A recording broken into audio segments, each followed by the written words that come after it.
కడప జిల్లా జమ్మలమడుగులో అతిపెద్ద టైల్స్ మరియు బాత్వేర్ షోరూమ్ డ్రీమ్ హోమ్ ఎంటర్ప్రైజెస్.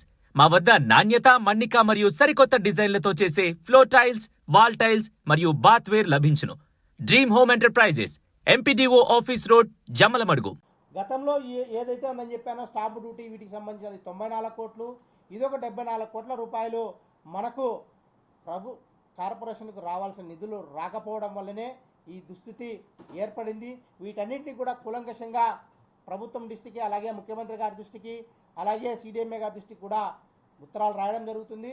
తప్పకుండా ఈ నిధుల్లో మనం ఏదైతే మనం వసూలు చేసుకుంటేనే రాబో కాలంలో నగరపాలక సంస్థకు మనం ప్రజలకు మినిమం మౌలిక సదుపాయాలు కల్పించే వారం అవుతామని చెప్పేసి కూడా మీ ద్వారా అందరికీ తెలియజేస్తున్నాం. కాబట్టి ఇప్పటికైనా ప్రభుత్వము ఇమ్మీడియట్లీగా ఫేస్డ్ మేనర్లో సరే వీటన్నిటికీ కూడా బకాయిలు చెల్లించే కార్యక్రమం చెల్లించాలని చెప్పేసి మీ ద్వారా మేము రిక్వెస్ట్ చేసుకుంటున్నాం.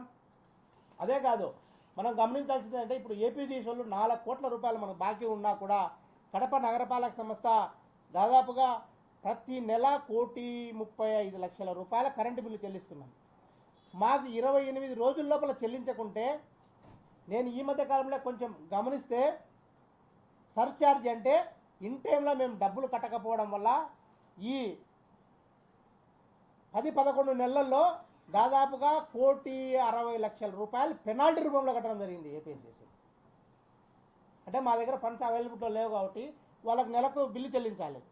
బిల్లు చెల్లించినప్పుడు సర్ఛార్జ్ దాదాపుగా 2.3% 3.21% వాళ్ళు అపరాధ రుసుమేసి కడుతున్నారు. అట్టాడిది ఆ డబ్బులు సర్ఛార్జీ కట్టిందే దాదాపుగా 2 కోట్ల రూపాయలు. అంటే ఇంత బర్డన్ కడప నగరపాలక సంస్థ, ఇంతమంది ప్రజలను మెయింటైన్ చేసిన నగరపాలక సంస్థను మనం కాపాడుకోవాల్సిన పరిస్థితి మా అందరి మీద ఉంది, ముఖ్యంగా ప్రభుత్వం మీద ఉంది.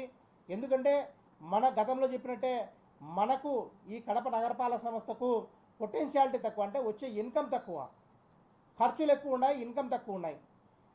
బేసిక్గా ఎందుకంటే మనము ఈ త్రాగునీటికి సంబంధించి దాదాపుగా డబుల్ పంపింగ్ సిస్టమ్ పెట్టడం వల్ల మిగిలిన అన్ని కార్పొరేషన్లో సింగిల్ పంపింగ్ సిస్టంతో వాటర్ మనకు చేరువవుతాయి. కానీ మన నగరపాలక సంస్థలో మనకున్న సోర్స్ లింగంపల్లి నుంచి లోయర్ ట్యాంక్ బండ్కు బండి కనుమకు, లోయర్ బండి కనుమ నుంచి అప్పర్ బండి కనుమకు అంటే 2 సార్లు లిఫ్ట్ చేయాల్సిన అవసరం ఉంది. దీంతోనే మన కరెంటు బిల్లు, ఈ వాటర్ మెయింటెనెన్స్ ఛార్జెస్ ఎక్కువ వస్తున్నాయి అని చెప్పి గతంలో కూడా గుర్తించడం జరిగింది. కాబట్టి మేము ప్రభుత్వాన్ని ఒకటే నివేదిస్తున్నాం, ఇమీడియట్లీగా ఏవైతే మన హక్కుగా రావాల్సినటువంటి స్టాంప్ డ్యూటీ, అలాగే మ్యూటేషన్ ఫీజులు, బీపీఎస్ ఎల్ఆర్ఎస్కి సంబంధించిన డబ్బులు, అలాగే మన బిల్డింగ్ అప్లికేషన్కి సంబంధించిన ఆ డబ్బులు కూడా ఇమీడియట్లీగా విడుదల చేయాలి. దాంతోపాటు ఏవైతే ఇన్ని రోజుల నుంచి కూడా బకాయిలు ఉన్నాయో ఈ ప్రభుత్వ రంగ సంస్థల నుంచి మాకు రావాల్సిన పన్నులు, అలాగే వెకెంట్ లాస్ట్లు కూడా ఇమ్మీడియట్గా ఫేస్డ్ మేనర్లో కనీసం మొత్తం లేకుండా కానీ దాన్ని విడతల వారీగా మా మున్సిపల్ కార్పొరేషన్కు రియంబర్స్ చేస్తేనే మన మున్సిపల్ కార్పొరేషన్ ముందుకు పోసాగుతుందని చెప్పేసి ప్రభుత్వానికి విజ్ఞప్తి చేసుకుంటున్నాం.